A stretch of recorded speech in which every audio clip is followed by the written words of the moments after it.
il y a des épreuves, il y a des défis. Et comme le texte le dit, il y a un ennemi qui veut aussi notre perte. Alors, s'il dit ça, c'est qu'il y a bel et bien un combat. C'est vrai qu'on aime entendre des prédications, moi le premier, qui nous parlent des promesses de Dieu, qui nous parlent du bonheur et de la joie que Dieu nous offre dans notre vie. Et c'est vrai, c'est la vérité. Mais l'évangile, c'est pas seulement ça. L'évangile, c'est pas un message dans lequel il y a seulement des encouragements. Mais comme on vient de le lire, la Bible nous parle d'un combat spirituel. Nous parle d'une bataille à mener. Donc, les 2 premiers versets. Au reste, fortifiez-vous dans le Seigneur et par sa force toute puissante. Revêtez-vous de toutes les armes de Dieu afin de pouvoir tenir ferme contre les ruses du diable. On va avoir un combat contre notre propre chair, notre propre nature pécheresse, qui va nous amener toujours peut-être à mentir, qui va nous ramener à nous mettre en colère, à convoiter, à être jaloux. On est appelé, dans cette tentation, à tenir ferme. Parce que oui, on a notre nature faible, pécheresse, qui va nous tendre vers là. Mais si tu as Jésus dans ta vie, si tu as Dieu dans ta vie, alors il veut te donner la force en lui de résister et de tenir ferme dans la tentation. Et comme si ça ne suffisait pas, un combat contre les puissances ténébreuses, pouvoir tenir contre les ruses du diable, qui va venir essayer de chuchoter à ton oreille pour accentuer encore cette tentation, ou bien venir essayer toutes sortes de choses pour te faire tomber, pour t'éloigner de Dieu, pour te tenir loin de lui, pour tenir tes proches loin de lui. Et là est le combat, mes frères et sœurs. Mais, comme le dit ce texte, le Seigneur ne nous laisse pas seuls et démunis face à ses adversaires. Et même la Bible nous dit que le sacrifice de Jésus a donné les autorités ténébreuses en spectacle. Jésus a tout accompli. À la croix, Jésus a vaincu le péché. Il a vaincu la mort. Il a vaincu toute autorité ténébreuse. Jésus est plus fort, il est la lumière qui a chassé les ténèbres. Il a dépouillé les dominations et les autorités et les a livrées publiquement en spectacle, en triomphant d'elles par la croix. Amen. Dieu a tout accompli. Jésus a tout accompli. Dieu a fait sa part. Et ce texte, comme nous le dit l'apôtre Paul, c'est à nous de faire la nôtre. Dans un monde où il y a beaucoup de tentations, où on voit peut-être autour de nous des personnes dans toutes sortes d'excès, dans toutes sortes de débauches, c'est des choses qui peuvent même avoir l'air attrayantes au début, aux premiers abords. On peut être tenté, oui, c'est vrai, d'y aller, de dire « Oh, quand même, c'est pas bien méchant et tout ça ». Mais derrière, quelle est la conséquence ? Ces choses-là se révèlent destructrices pour toi, pour ta vie et pour ta relation avec Dieu. Parce que quand tu pèches dans ces domaines-là de débauche, d'excès et tout ça, Dieu n'est pas là à dire « Oh, il fait des choses que j'aime pas, je lui fais la tête ». C'est que naturellement, ça te sépare de Dieu. Parce que Dieu est pur. Parce que Dieu est saint. Et que s'il nous met en garde face à ces choses, c'est qu'elles sont impures. C'est qu'elles sont mauvaises et c'est qu'elles séparent de lui. Lui, son désir, c'est que tu sois près de lui. Et il veut t'aider à tenir ferme dans cette tentation. Après, il y a aussi d'autres choses qui paraissent de prime abord rendre heureux. Du matérialisme, toutes ces choses-là qu'on nous fait miroiter avec de la réussite, de la gloire, beaucoup d'argent, des belles voitures. Moi, j'aime beaucoup les voitures. C'est vrai. Il n'y a pas de mal à ça. Mais il ne faut pas être dupe. Ces choses-là, on nous les fait miroiter, l'ennemi nous les fait miroiter pour nous distraire. Et un jour, peut-être tu vas pouvoir t'acheter la plus belle voiture, celle que tu voulais depuis des années, ou avoir ce qui te fait rêver. Peut-être ça ne te fait pas rêver les voitures, mais voilà. Mais un jour, ça passera. Tout ce qui est matériel, ça passera. Et puis quand ça fera 2 semaines que tu l'as, eh ben, ça y est, c'est normal. Ça ne peut remplir ton cœur. Et alors, quand on parle de ça, quand on voit ça, on s'aperçoit bien que quand on veut suivre Jésus, de nos jours, aujourd'hui, dans notre génération, surtout quand on est jeune, surtout quand on va à la fac ou quoi, qu'on est entouré de personnes qui ont ces choses-là comme priorité, eh bien, on a un peu l'impression d'être un poisson à contre-courant. Un saumon qui remonte le cours de la rivière à l'envers. Ça peut paraître vraiment pas évident, et c'est pas évident. Là est un combat. Et déjà, si Paul dit ça aux Éphésiens, c'est qu'il vivait déjà ça, il y a 2000 ans. Oui, je vous assure. Cette sensation d'être un poisson à contre-courant, les chrétiens de la ville d'Éphèse le vivaient. Éphèse, c'était une grande ville portuaire, environ 250 000 personnes. Donc portuaire, ça veut dire beaucoup de commerce, beaucoup d'échanges.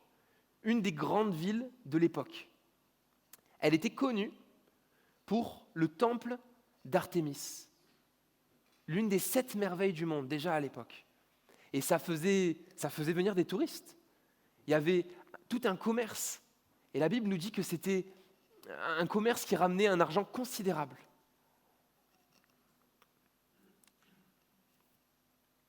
Et cette déesse Artémis, la protectrice d'Éphèse, l'identité des Éphésiens, c'est une idole. C'est une fausse déesse créée de main d'homme, à laquelle tous les Éphésiens, hormis les chrétiens, vouaient un culte.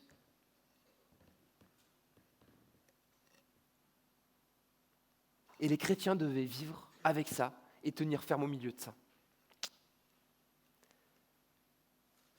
Comme quoi, quand l'apôtre Paul parlait, il y avait un petit peu le même enjeu qu'aujourd'hui.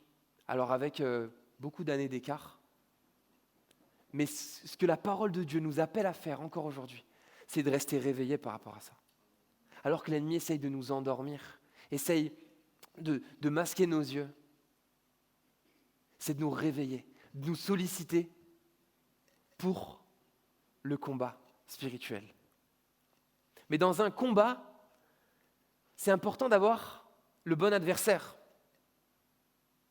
Comme le texte nous le disait, regardez, car nous n'avons pas à lutter contre la chair et le sang, mais contre les dominations, contre les autorités, contre les princes de ce monde de ténèbres, contre les esprits méchants dans les lieux célestes.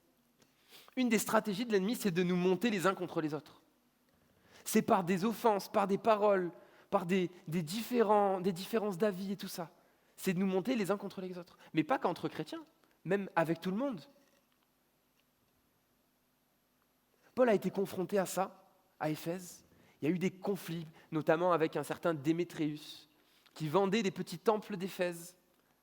Il vendait des petits temples en or, Démétrius. Et quand il a vu que Paul y venait et qu'il prêchait l'évangile de Jésus, il s'est dit, ça, c'est pas bon pour mon commerce.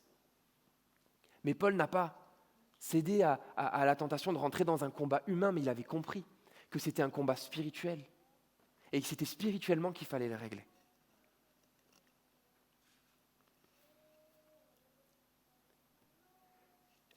Anaël a apporté un témoignage il y a environ 1 an, que je vais vous rapporter aussi, il est assez connu, mais je trouvais qu'il illustrait bien ce propos-là, de ne pas combattre contre la chair et le sang.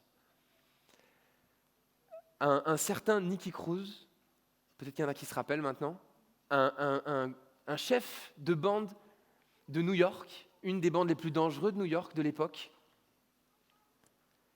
avait un jour en face de lui un certain évangéliste, David Wilkerson, qui lui prêchait l'amour de Jésus. Et alors que David Wilkerson insistait, Nicky Cruz a fini par en avoir assez. Il lui a sorti son couteau. Vous pouvez le retrouver, cette histoire, elle est dans les livres de David et de Nicky Cruz. Il lui a sorti son couteau, il lui a dit « Maintenant, si tu ne t'arrêtes pas, je vais te découper en morceaux. » Et je peux vous dire que il rigolait pas du tout. Et pour avoir lu son livre, des choses terribles de ce style-là, il en a fait. Vraiment. Et David Wilkerson, vous savez ce qu'il lui a répondu? Il lui a répondu, eh bien, quand bien même tu me couperais en morceaux, chaque morceau de moi te dira, te criera que Jésus t'aime. Chaque morceau de moi te criera que Jésus t'aime. Cet homme-là, il avait bien compris que le combat, il n'était pas contre Niki, mais que le combat, il était en haut.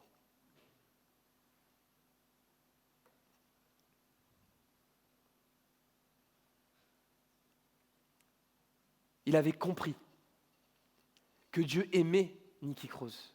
Et quand tu as un conflit avec quelqu'un ou un conflit sur le point d'éclater, réfléchis bien. Réalise que Dieu aime cette personne. Réalise que le fruit que tu en auras, même si tu obtiens gain de cause dans ton conflit, réalise que le fruit n'en est pas spirituel et que tu luttes contre la chair et le sang. Moi le premier, mais ce texte nous amène à veiller, d'avoir le bon adversaire dans ce combat, dans cette bataille.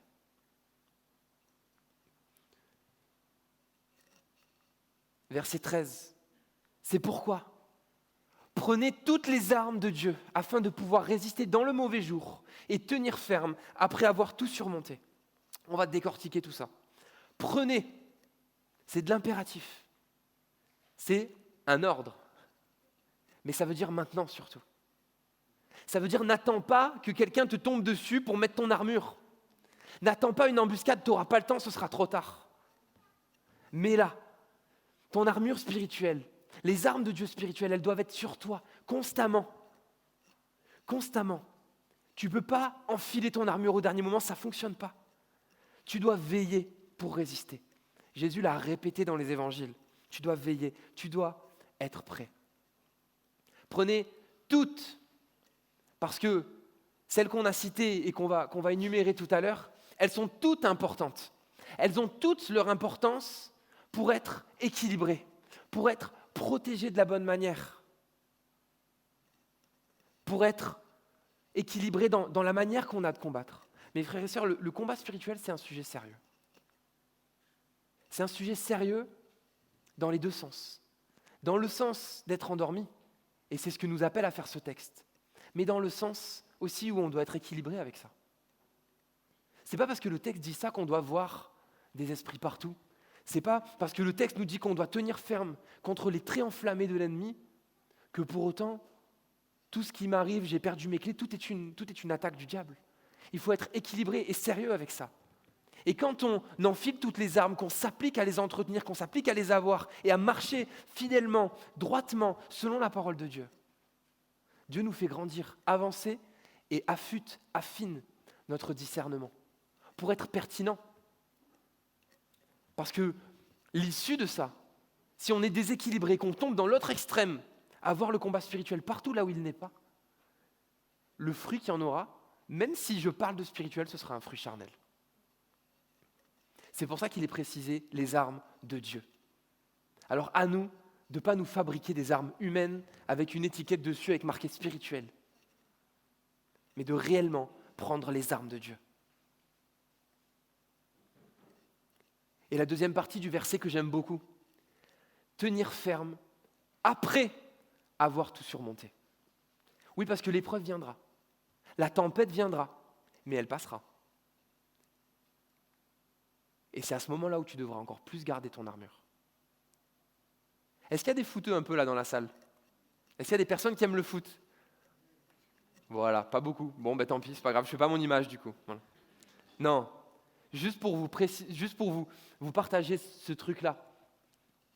Est-ce qu'il y a quelqu'un qui peut me dire, quelqu'un qui aime bien le foot, un des moments les plus dangereux où on risque de se prendre un but dans un match? Exactement. Il y a un moment, les 5 minutes après avoir marqué, qui s'appelle le momentum. Alors, pas l'église Momentum à Bordeaux, mais 5 minutes après avoir marqué un but, il y a un fort risque d'en encaisser un. Et c'est le moment, justement, juste après avoir tout surmonté, où tu dois être le plus réveillé, où tu dois être le plus à l'affût, où tu dois le plus avoir ton armure et tes armes sur toi. Parce que c'est quand tu te relâches qu'il y a un risque. Mais alors, toutes ces armes de Dieu, quelles sont-elles? On va le voir ensemble. J'ai mis un petit romain là, vous voyez? Le petit romain, j'ai essayé de prendre celui qui est le plus fidèle à l'époque. On voit que, voilà, il est sur le côté, il a un bouclier, une épée, voilà. Bon, on voit, j'espère que vous verrez bien. Le premier point, la vérité pour ceinture. Tenez donc ferme et ayez à vos reins la vérité pour ceinture. La cuirasse de justice, on la verra après. Lorsque le Romain s'habillait, la ceinture était la première chose qu'il mettait. C'est pas nous quand on finit de s'habiller, puis après on la met pour faire style. Elle est trop grande, elle tient même pas le pantalon, mais on la met quand même. Non, la ceinture, elle n'a pas du tout cette importance-là à l'époque. Déjà, c'est celle, on voit, sur laquelle il attache son épée. C'est celle qui soutient la cuirasse. C'est la première chose que le Romain mettait. Et si tu veux mener cette bataille avec Dieu, la première chose que tu as à faire, c'est être vrai. C'est être sincère avec Dieu. Tu peux venir tromper un homme. Tu peux venir avec n'importe quelle motivation dans ton cœur. Dieu voit ton cœur. Et tant que tu ne seras pas sincère, tant que tu n'enlèveras pas ce masque qu'il y a sur ton visage, si c'est le cas, alors tu ne pourras pas aller plus loin dans la bataille avec le Seigneur. Mais si tu veux que Jésus se révèle à toi comme étant la vérité, comme il l'a dit, alors tu devras être vrai. Tu devras être sincère avec lui. T'approcher de lui avec sincérité, avec vérité. Et une fois que tu auras mis cette ceinture, de tomber le masque, de dire « Seigneur, je me dépouille, c'est vrai, j'ai ces choses-là dans mon cœur, je veux te les apporter, je sais qu'elles ne sont pas cachées devant toi, je ne veux pas les garder. » Alors à ce moment-là, tu mettras ta ceinture et tu pourras passer à la suite. Aller plus loin dans ta relation avec Dieu. Aller plus loin dans ses promesses, aller plus loin dans sa joie, aller plus loin dans ses bénédictions et aller plus loin dans la bataille. Deuxième équipement, la cuirasse de justice. La justice, nous l'avons aux yeux de Dieu au travers du sacrifice de Jésus. Notre péché est couvert par le sang de Jésus. Romains 3,25 dira « C'est lui que Dieu a destiné à être par son sang une victime expiatoire pour ceux qui croiraient. » Et plus loin, au verset 26, « Il la démontre dans le temps présent de manière à être juste, tout en déclarant juste celui qui a la foi en Jésus. » La cuirasse de justice, ça veut dire que tu es justifié. Si tu viens à Jésus avec vérité, avec sincérité, que tu lui demandes pardon et que tu dis « Seigneur, maintenant, moi, je veux te suivre », alors tu es justifié aux yeux de Dieu. Et n'en doute pas, son sang te protège. Il te voit comme juste. Alors, quand des mauvaises pensées viendraient t'attaquer et viendraient te dire « Mais là, tu as trop péché. Là, vraiment, tu es allé trop loin. » Ou alors, encore, sérieux? Mets ta cuirasse, garde ta cuirasse. Et va au pied de ton Père. Tu bombes le torse et tu dis « Seigneur, je te demande pardon. » Vous savez, les légionnaires romains, ces soldats-là, quand ils allaient voir un supérieur, ils se tapaient la poitrine comme ça, ils se tapaient la cuirasse, en signe de fidélité, en signe de loyauté. Seigneur, je veux te rester loyal. Je tombe, des fois ça m'arrive, oui c'est vrai, mais je veux te rester loyal. Je veux te rester fidèle. Tu m'as justifié par ton sang. Aujourd'hui, je peux venir à tes pieds. Je peux te demander pardon. Tu peux me purifier de mon péché. Je veux revenir à toi, d'un cœur sincère. Toujours en vérité, on a toujours la ceinture, elle est attachée, la cuirasse avec la ceinture. Donc, comme le dit l'apôtre Paul, comprennent pas la grâce de Dieu comme prétexte pour pécher, bien sûr, mais pour aller de l'avant. Et qu'on se serve de cette cuirasse, non pas pour masquer quelque chose, mais pour se protéger, pour aller de l'avant, sans avoir peur.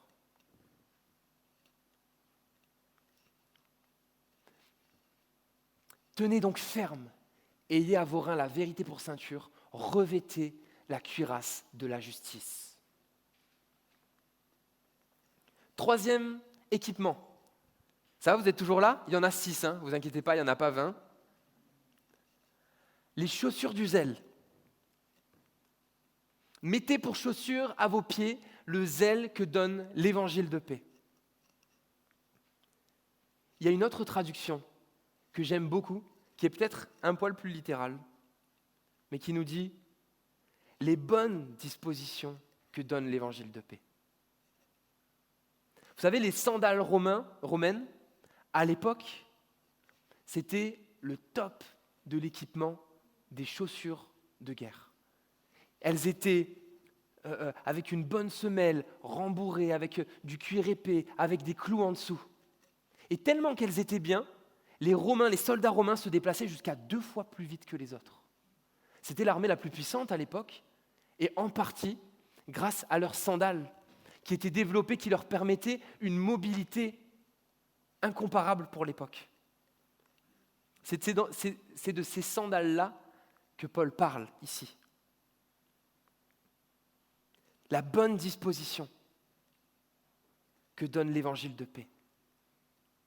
Dans ta marche spirituelle, si tu veux aller de l'avant, être mobile, alors tu dois les revêtir.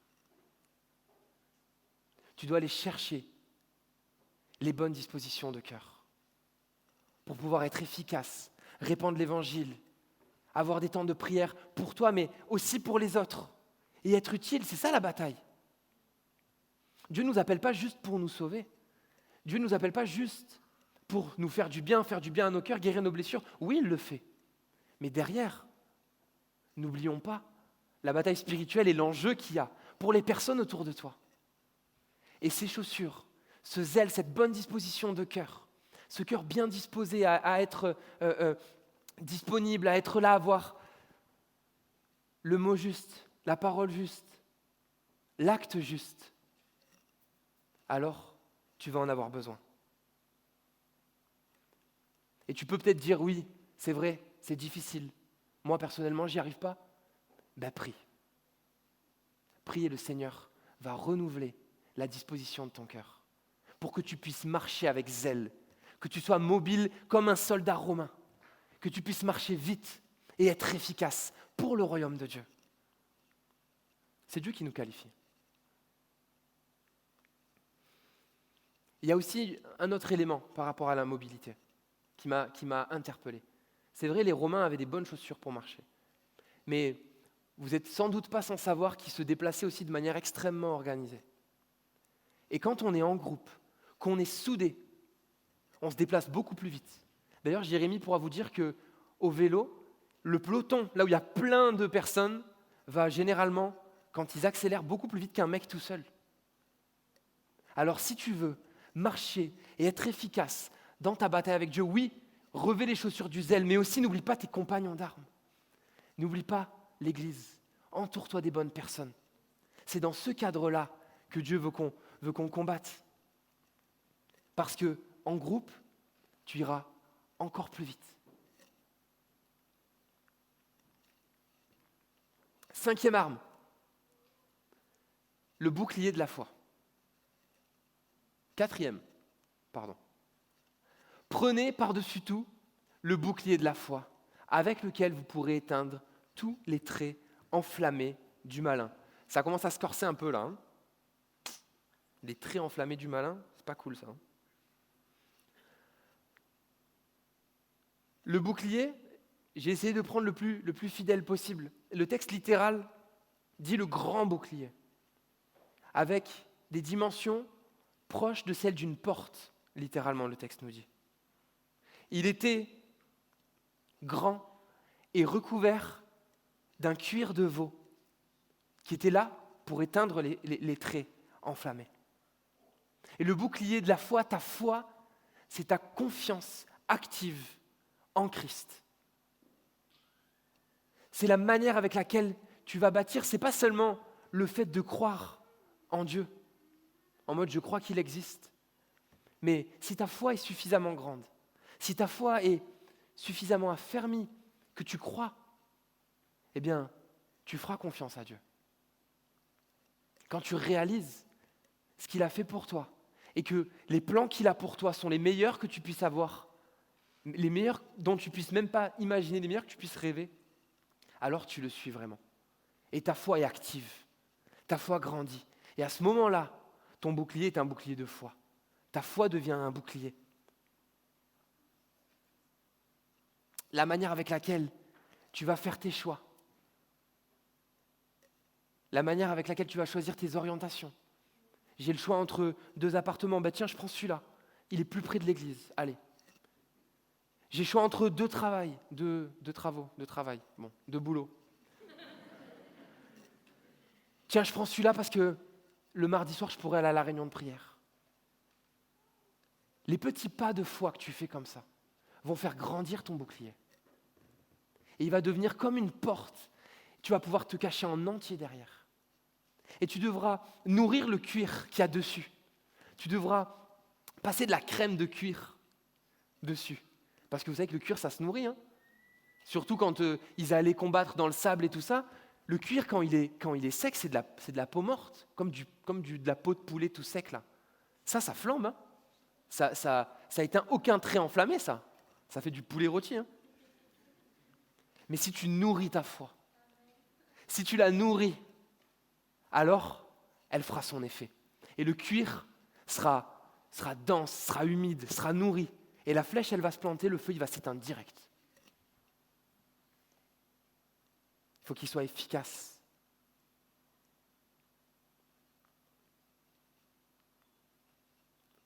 Prenez par-dessus tout cela le bouclier de la foi, avec lequel vous pourrez éteindre tous les traits enflammés du malin. 5e arme, le casque du salut. Le casque protège ta tête. Et le salut doit être l'objet de tes pensées. Vous savez, il m'est arrivé en ski de skier sans mon casque. Au début, je ne mettais pas de casque, c'était pas stylé. Et puis un jour, je suis tombé, j'étais là, je fendais l'air comme ça sur ma piste verte. Et je prends une plaque de verglas, je glisse, je tombe. Et je me tape la tête. Eh ben, j'ai rien eu. Mais j'ai eu peur. Vous savez, quand on se cogne la tête direct, on regarde, oula, je me suis ouvert, je saigne. On sait que la tête, il y a un truc dedans qu'il faut protéger, quoi. C'est assez important. Quand tu prends un gros coup dans la tête, tu peux faire une commotion cérébrale. Il peut y avoir des conséquences. Et vous savez quoi ? Depuis que je suis tombé comme ça en ski, je suis retombé, mais j'ai mis un casque. Et quand je tombe et que je tape ma tête contre le verglas, ça m'est arrivé, la première pensée que j'ai, c'est « Ah, c'est bon, j'ai mon casque. » Et je risque rien. Et lorsque tu prendras un coup, si tu as le casque du salut, tu diras « Ouais, mais de toute façon, je suis sauvé. Vas-y, Seigneur, reviens, de toute façon, je suis prêt. Je suis prêt, je monte avec toi. Et qu'importe qui peut m'arriver, un jour, ça n'aura plus d'importance. Parce qu'en toi, j'ai la vie éternelle. En toi, j'ai le salut. Si tu es en Christ, si tu es en Jésus, alors mets ton casque, passe à l'action, n'aie pas peur. Tu as reçu le salut.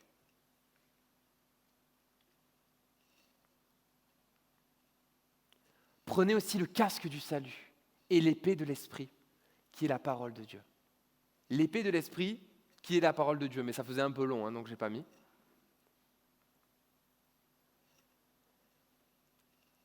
L'épée de l'esprit, c'est ton arme.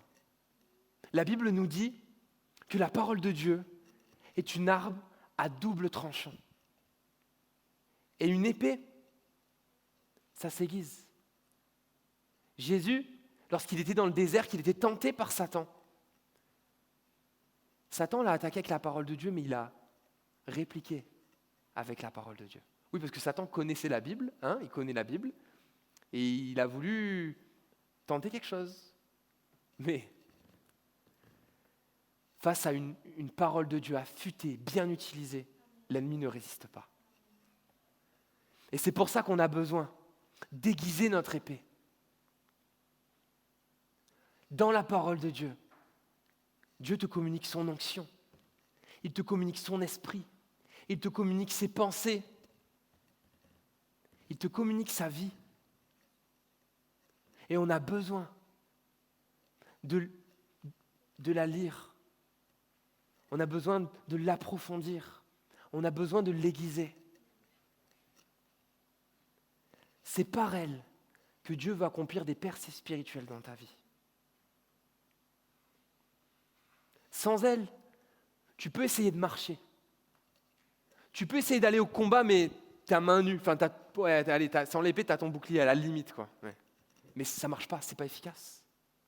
Face à des épées tranchantes.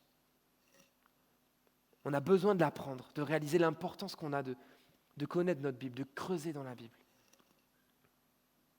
Pour qu'au jour où Satan arrivera, on puisse se servir de cette arme pour répliquer, pour résister.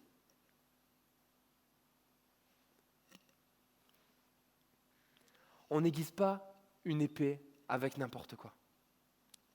Tu ne pourras pas aiguiser ton épée avec un caillou que tu vas trouver là, non. Il faut une pierre spéciale. Il faut que le contenu de ce que tu regardes sur Internet ou des choses avec lesquelles tu te formes, il faut que ce soit solide, il faut que ce soit droit, il faut que ce soit tranchant, spirituel, sérieux.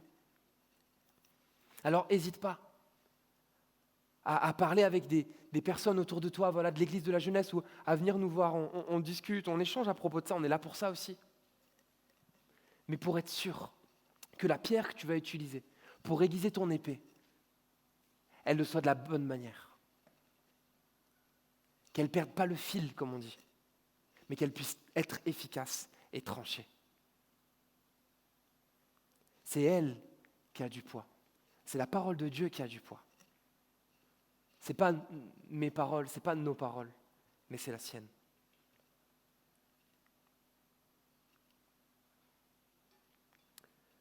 Dieu veut te donner ses armes. Parce qu'il y a un enjeu. Être chrétien, ce n'est pas juste un choix de vie. Suivre Jésus, ce n'est pas un lifestyle. Ce n'est pas genre équilibré et tout, je ne fais pas d'excès, je lis ma Bible, je nourris mon âme et tout ça. Il y a un réel combat spirituel. Si tu t'engages avec le Seigneur, que tu t'engages avec lui, tu as signé pour être dans le camp de Jésus pour le combat.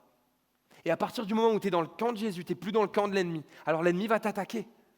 Il va essayer toutes sortes de stratégies de t'endormir pour que c'est bon, tu sois plus dangereux. Mais ici, la parole de Dieu nous secoue et nous amène à être réveillés, à réaliser, oui, ces choses-là, elles existent, mais Jésus est vainqueur. Oui, il y a une lutte, oui, il y a un combat, mais la victoire derrière, elle est plus grande, elle est assurée. Et si Paul disait ça aux Éphésiens ici, ben c'est parce que aussi, peut-être, comme nous, ils ont besoin de temps en temps d'un rappel de la part du Seigneur, de la part du Saint-Esprit, de nous rappeler, réveille-toi. Spirituellement, tu as besoin de porter ton armure. Tu as besoin de saisir les armes, tu as besoin de veiller, d'être à l'affût et de réaliser qu'il y a un enjeu pour les personnes autour de toi, un enjeu pour tes proches, un enjeu pour ta famille, un enjeu pour tes amis, un enjeu pour toi, un enjeu pour ton futur. Pas seulement pour te bénir, mais même bien au-delà de ça.